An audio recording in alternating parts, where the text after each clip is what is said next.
Because, Your Honor, I object to What the do fact you that not it's calling it understand? a no Sir, RV. your objections mean shit to me. So you keep saying, I object, I object, I object. I don't care. I don't care what you're objecting to. I'm going to hold you in contempt the next time you cut her off. Well, I do object to the setting aside of my motion, Your Honor. I'm not setting aside your motion. I'm denying your motion. Well, denying. I object to the You denying. can't object. You can appeal. Brother, why'd you just waste 5 minutes of my life? All right, everyone. Today we're looking at a sovereign citizen who truly believes he can outthink a judge using rules that simply don't exist. From the very start, it's clear this judge isn't playing along. No drama, no games, just the law and the facts. Watching this man try to argue against established legal principles is almost unbelievable. Each time he speaks, the judge calmly and firmly shuts the argument down, step by step. It's honestly a great example of patience, professionalism, and clear reasoning in action. What I don't understand is why sovereign citizens keep convincing themselves they are somehow above the law. The legal system doesn't bend to personal beliefs or imaginary rules, no matter how confident someone sounds. The law applies the same way to everyone. Let me know what you think. Did the judge handle this perfectly? Or do you feel he could have gone even further to shut it down sooner? Either way, let's jump in and take a closer look at how this plays out. Motion filed?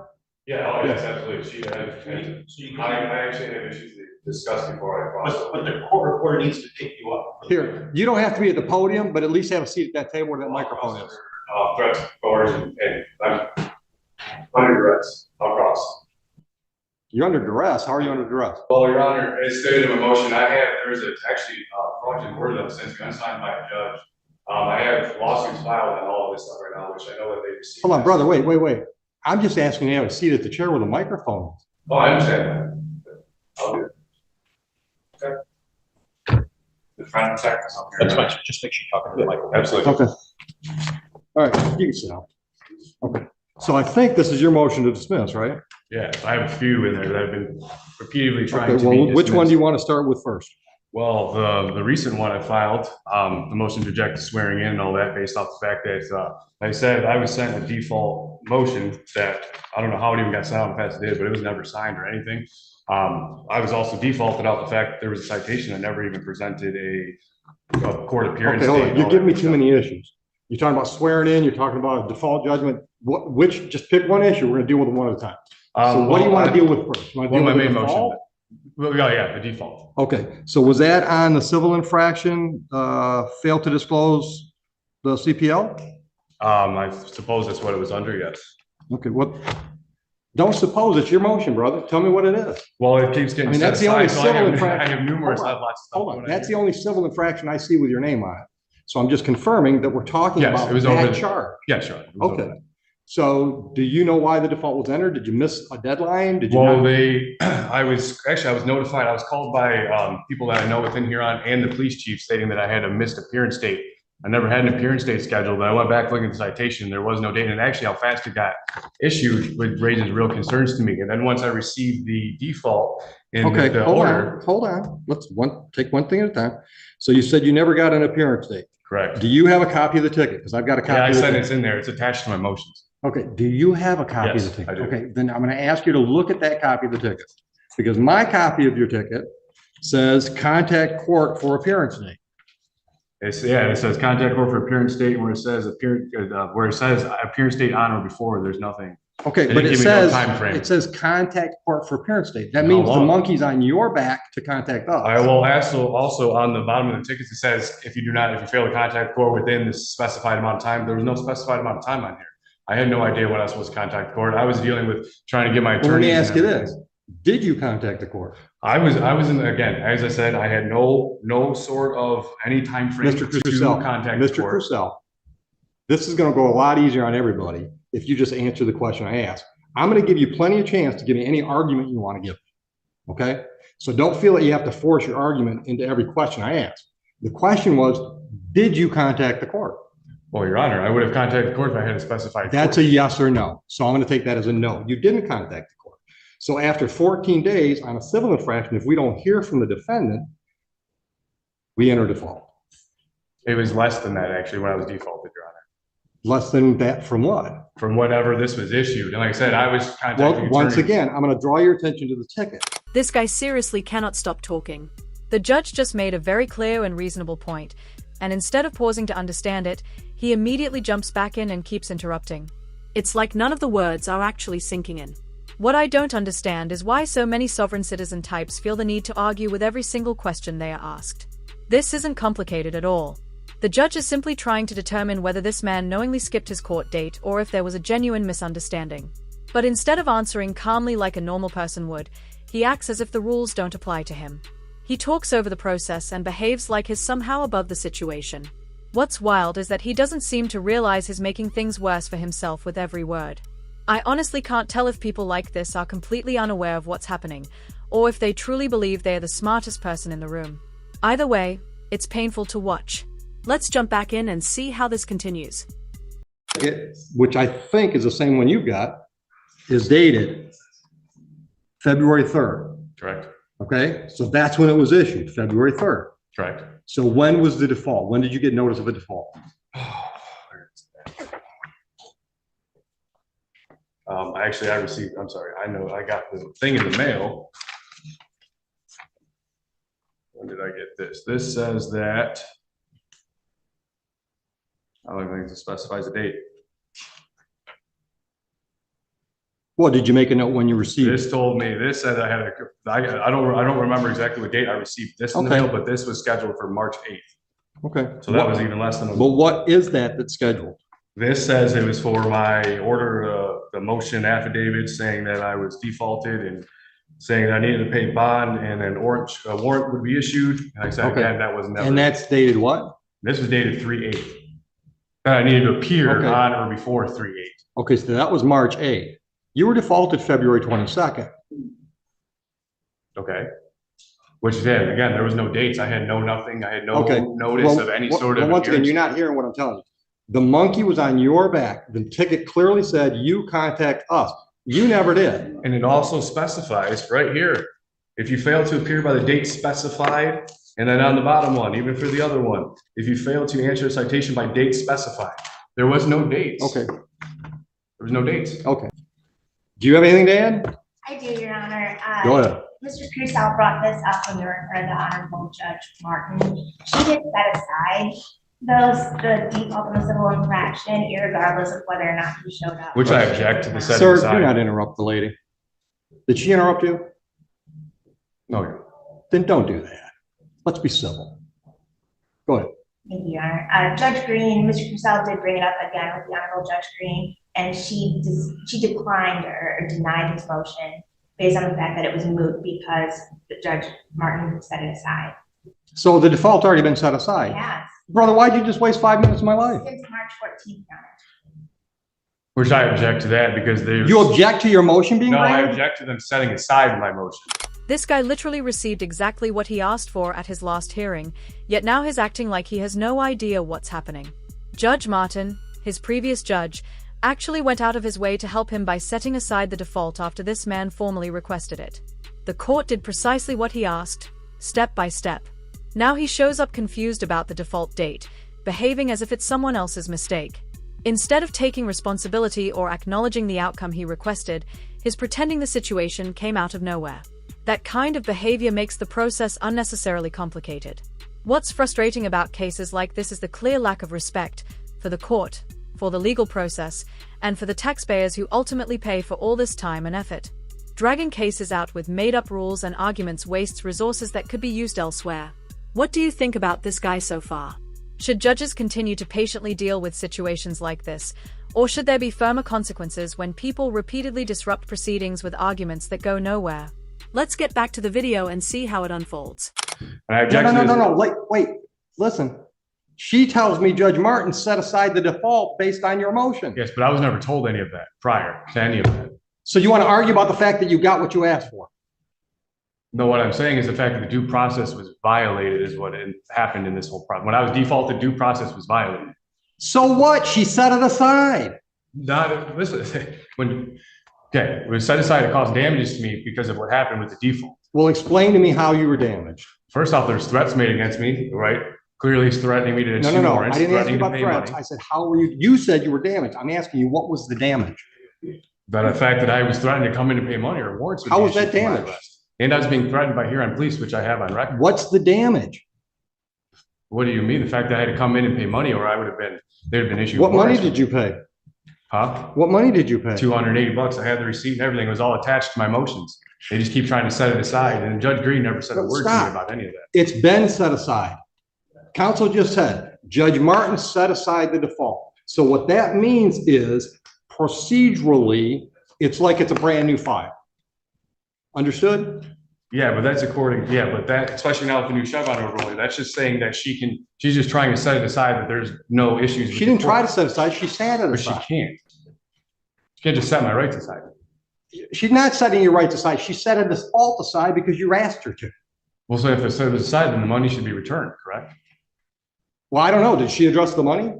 No, she never did. No one did. It's Sir- written in my motion. Sir, I'm gonna hold you in contempt the next time you cut her off. There it is. That's the kind of judge we need to handle situations like this. Firm, direct, and focused on keeping the courtroom under control.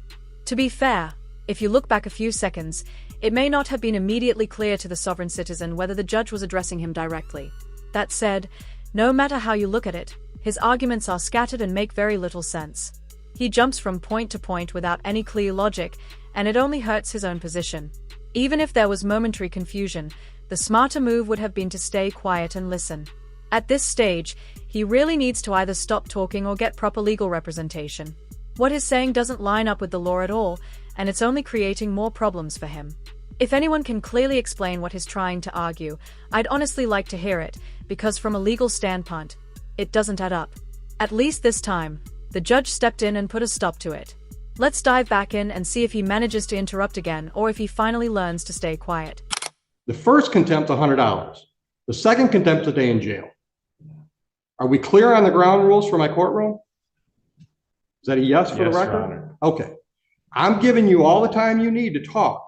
Don't talk over her. Okay, I understand. I'm sorry. There's just been a lot that's been going on with this. And I'm the first time I'm seeing it, so I'm trying to get to the bottom of it. You're right.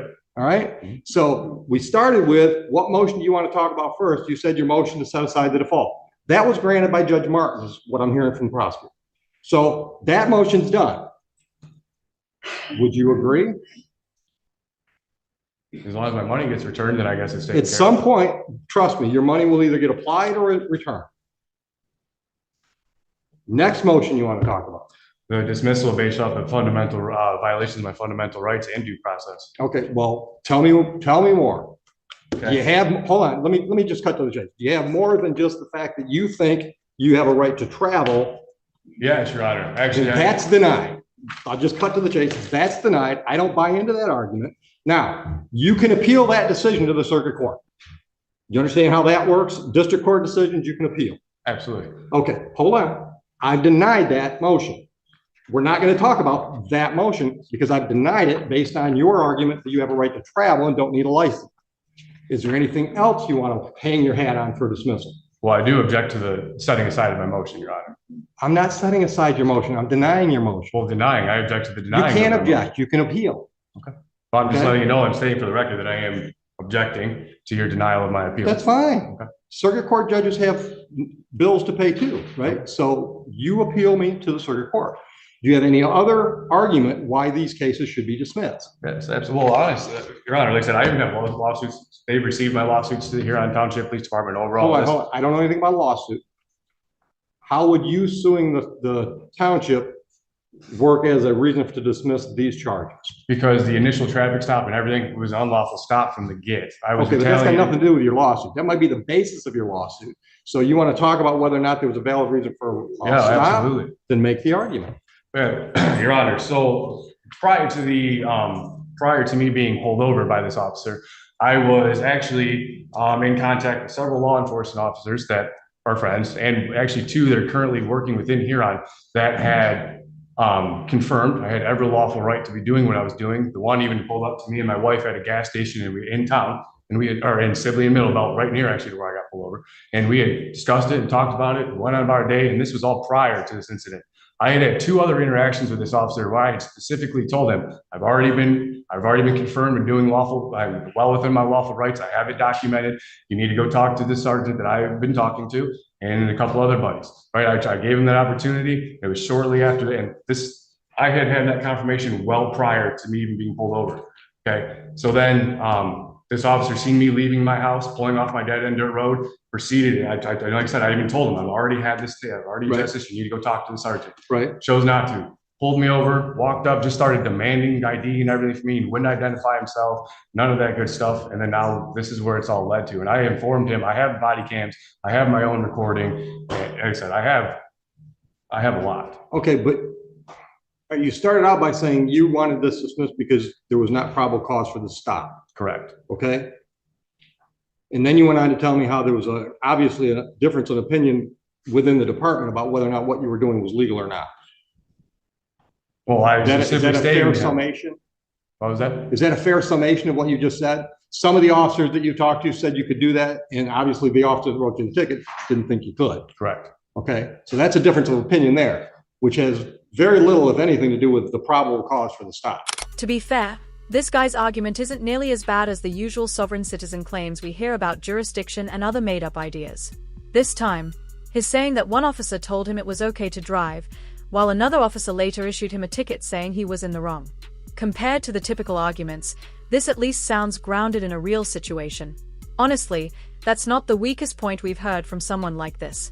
Normally, these cases are filled with confusing talk about personal status and imaginary legal concepts, so hearing something that resembles common sense is almost refreshing. I can understand why he might feel confused if different officers gave him different messages. That said, I still think he's playing dumb to some extent. From a legal standpoint, the stop itself seems justified. If you're carrying, you're required to disclose that information, and you also need to have a valid driver's license. Those rules are pretty straightforward and well established. So what do you think? Do you believe his explanation, or does it sound like an excuse after the fact? Personally, I'm not convinced by his story. Let's dive back in and see how this plays out. So I'm going to let the prosecutor explain her position on probable cause. That's it. Go ahead. Thank you, Your Honor. Defendant is requesting this court dismiss the case because of the accusation that operating an ORV on the roadway constitutes a blatant violation of his First Amendment rights and an improper attempt to regulate his constitutional rights. In his most recent motion, he does accurately cite Terry v. Ohio as controlling. This was plainly a Terry stop. Well, hold on. His argument is there was no reason for the stop.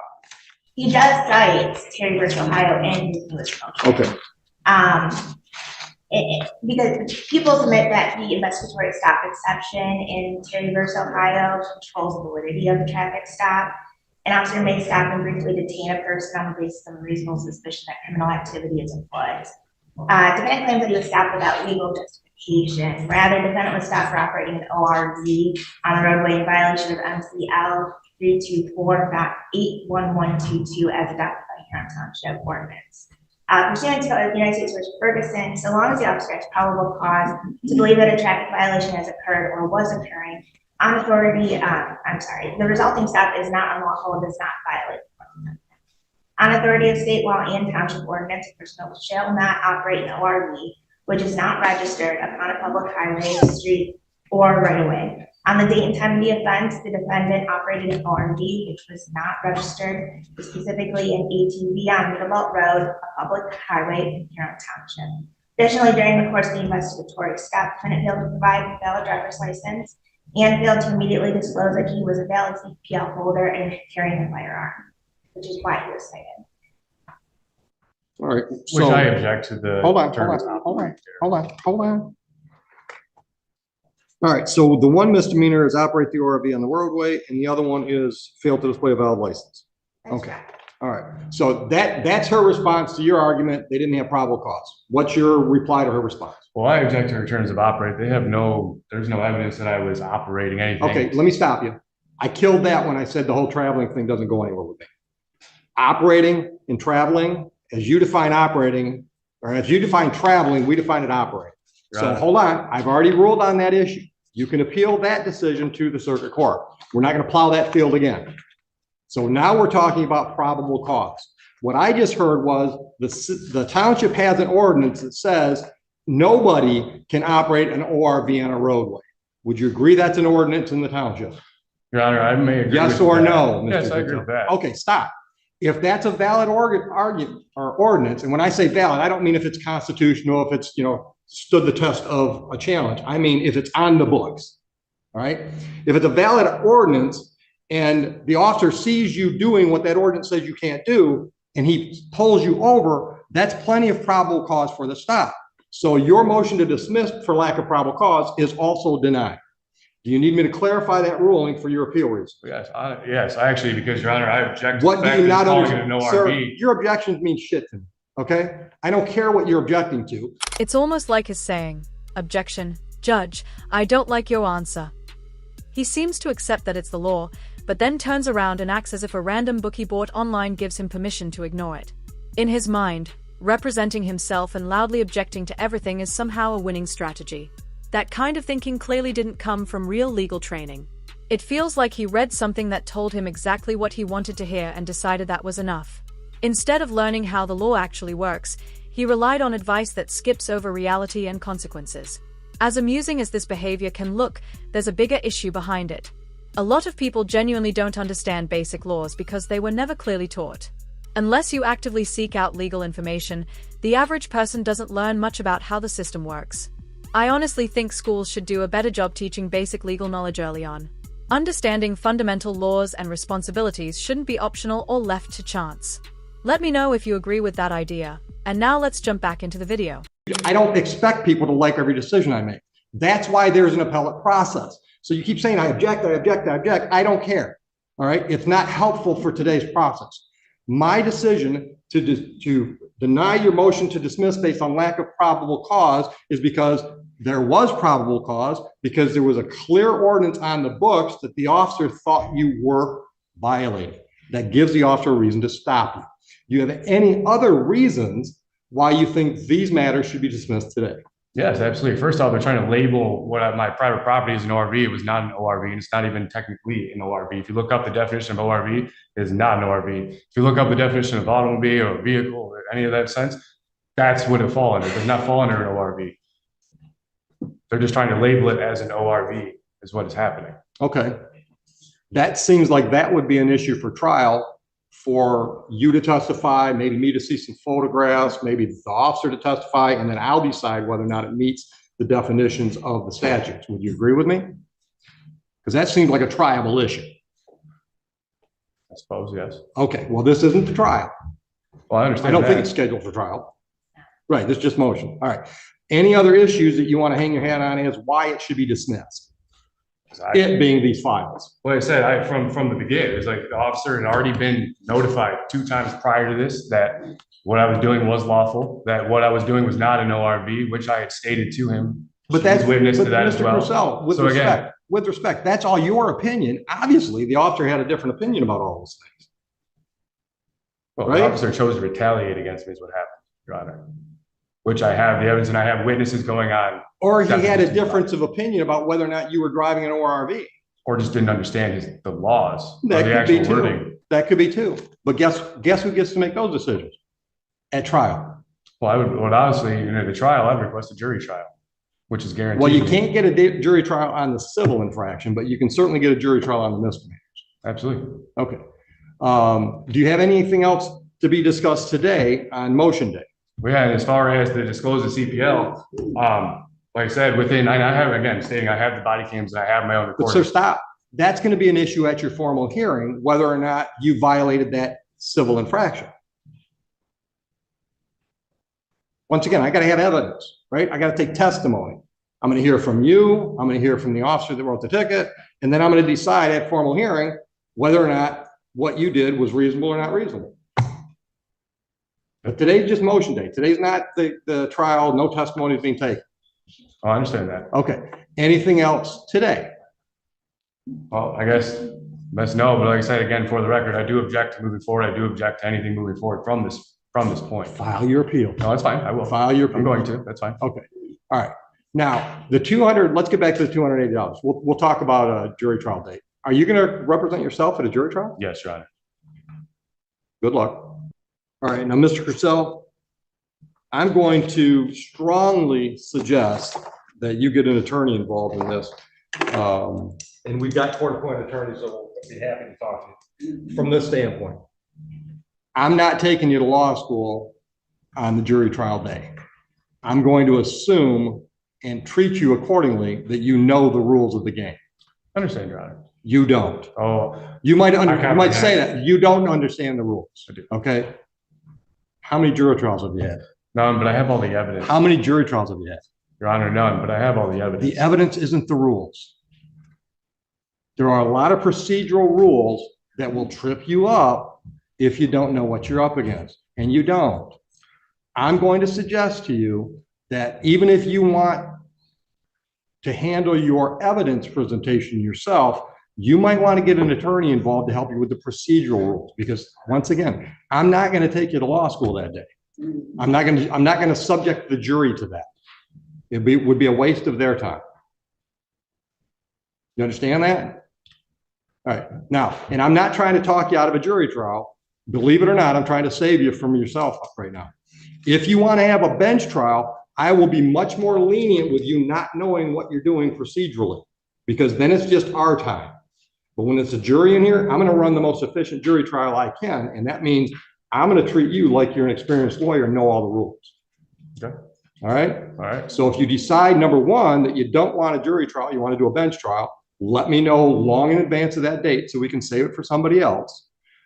Or two, if you want the assistance of an attorney, I will give you the ability to talk to one of our court-appointed attorneys and see if they can assist you in the manner you want to be assisted. Okay. Understood? Yes, Your Honor. Any questions?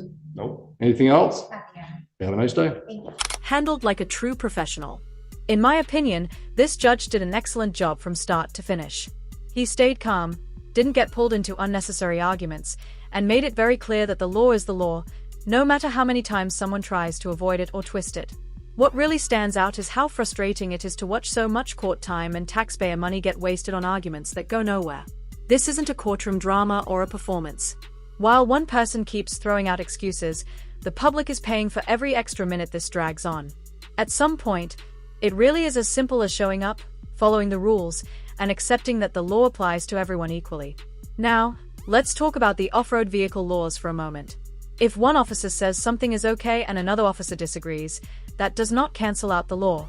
Different officers can have different interpretations, but that doesn't erase legal requirements. The officer who issued the ticket clearly had the authority to do so, and that decision stands. Even if someone claims an officer previously said it was fine to drive, that doesn't excuse lacking the proper license or required documentation. Without those, the law is still being broken, plain and simple. No amount of arguing or frustration changes that reality. I'll wrap it up here. Let me know what you thought about this hearing. Do you agree with how the judge handled it, or would you have done something differently? I think he handled it about as well as possible. Also, what did you think about the defendant overall? Not the worst we've seen, but clearly not very prepared either. Thanks so much for watching. If you want to see more content like this, don't forget to like and subscribe. Your support really means a lot. Take care, everyone.